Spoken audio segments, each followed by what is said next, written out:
Hello everyone, welcome to my channel, and today we are going to continue with chapter revision of ratio, proportion and unitary methods. तो question ए जो है full complete हुआ था. आज हम लोग question B देखेंगे कि क्या है. B fill in the blanks.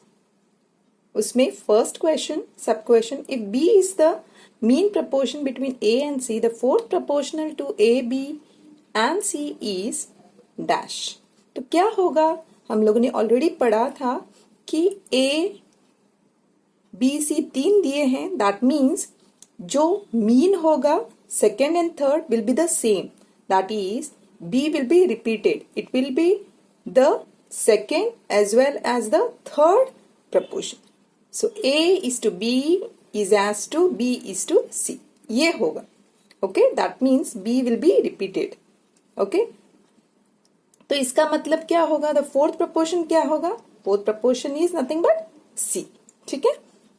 Second, the cost of 5 books is rupees 1375. The cost of 15 books is dash. तो उसे कैलकुलेट करना पड़ेगा. Cost of 5 books is equal to rupees 1375. तो cost of 1 book is equal to 1375 upon 5 divide करना पड़ेगा एक एक each book का वैल्यू फाइंड आउट करने के लिए. सो सिंप्लीफाई करते हैं. 5 1 जा 5, 5 2 जा 10, 3 और 7 37 होता है. 5 7 जा 35, 2 बचता है 25 होगा.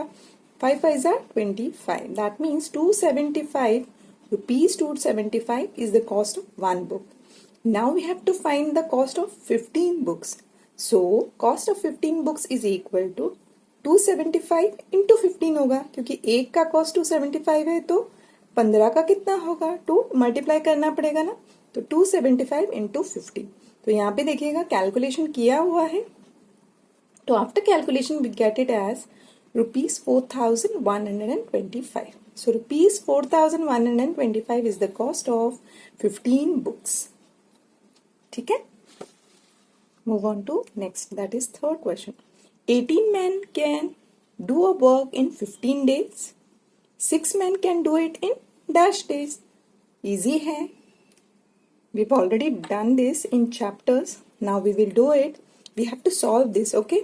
So time taken by 18 men is equal to 15 days. So time taken by 1 man will be how much? 18 को मल्टीप्लाई करना पड़ेगा 15 से. ठीक है. एक आदमी को ज्यादा दिन लगेंगे तो 18 into 15 होगा. So those many days लगेगा ना. So time taken by 6 men will be क्या, इतना divided by 6. That means time taken by 6 men is equal to 18 into 15 upon 6. Okay. तो इसे सिंप्लीफाई करना पड़ेगा. 6 1 जा 6, 6 3 जा 18. तो 15 तो करना नहीं है क्योंकि और कुछ भी नहीं है डिनोमिनेटर. तो 3 into 15 is how much? 45 days. Therefore for 6 men it is 45 days. एक को बहुत दिन लगेंगे, पर अगर वो 6 men में डिवाइड किया, 6 men में डिवाइड करना पड़ेगा ना काम को, तो कितना होगा? 45 डेज लगेगा. ओके. नेक्स्ट, ये हो गया थर्ड.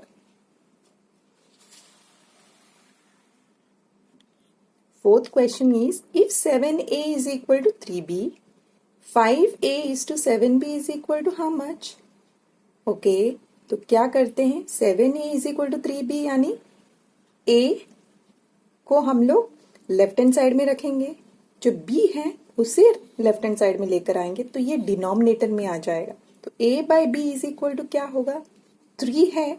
तो यहाँ पे जो 7 है LHS में उसे RHS में लेकर आएंगे डिवाइड करके, क्योंकि यहाँ पे मल्टीप्लाई किया है. तो a by b मिल जाएगा ना अपने को. तो a by b is equal to 3 by 7.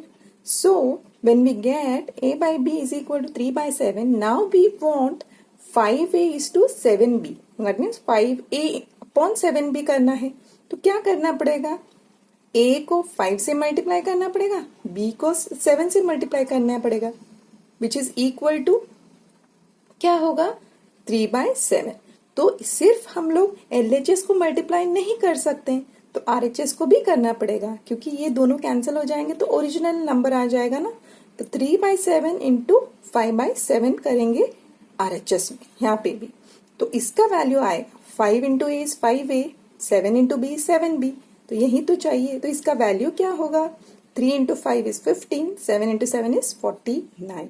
That means 5A is to 7B is equal to 15 is to 49. Next question is fifth question. If 7A is equal to 5B and B is equal to 4C, we have to find A is to B is to C. Now 7A is equal to 5B. तो A by B क्या होगा? Again we can take 7 to, now we have to take 7 to the RHS, 5 already है, तो B को हमें LHS में लेकर आना पड़ेगा ताकि हमें सिर्फ A by B मिले। तो A by B is equal to 5/7, ठीक है। तो B क्या होगा? B is equal to 4C already दिया है, तो B by C is equal to, यहाँ पे देखिएगा C को हम लोग ऑपोजिट साइड में लेकर आते हैं, डिवाइड करेंगे क्योंकि यहाँ पे मल्टीप्लाई किया है। तो B by C is equal to 4/1, क्योंकि डिनोमिनेटर में कुछ भी नहीं है। ओके, तो B by C is equal to 4/1 होगा, है कि नहीं? पर B by A is equal to 7/5, क्योंकि हमें B जो है वो सेम करना है। दोनों का वैल्यू जो है वो डिफरेंट होता है। यहाँ पे B by A is equal to 7/5 होगा और यहाँ पे B by C is equal to 4/1, है कि नहीं? तो हमें B जो है वैल्यू सेम करना है। तो कैसे करेंगे? तो 7 है यहाँ पे और यहाँ पे 4 है।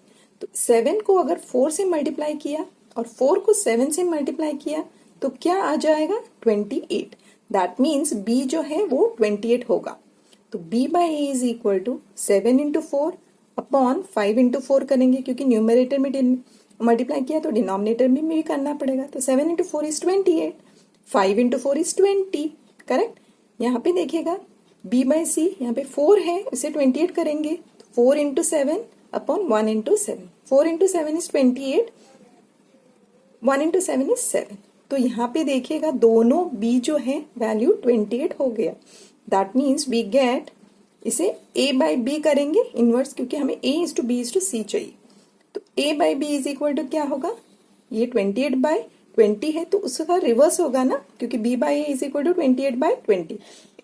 A by B is equal to 20/28, B by C is equal to 28/7।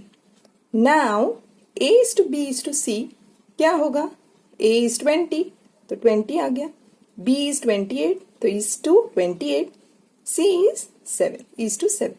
That means A is to B is to C is equal to 20 is to 28 is to 7. Correct? ये हो गया हमारा 5th क्वेश्चन B का, ठीक है। तो इसके साथ ही हमारा जो क्वेश्चन मेन B है वो कंप्लीट होता है। Thank you so much.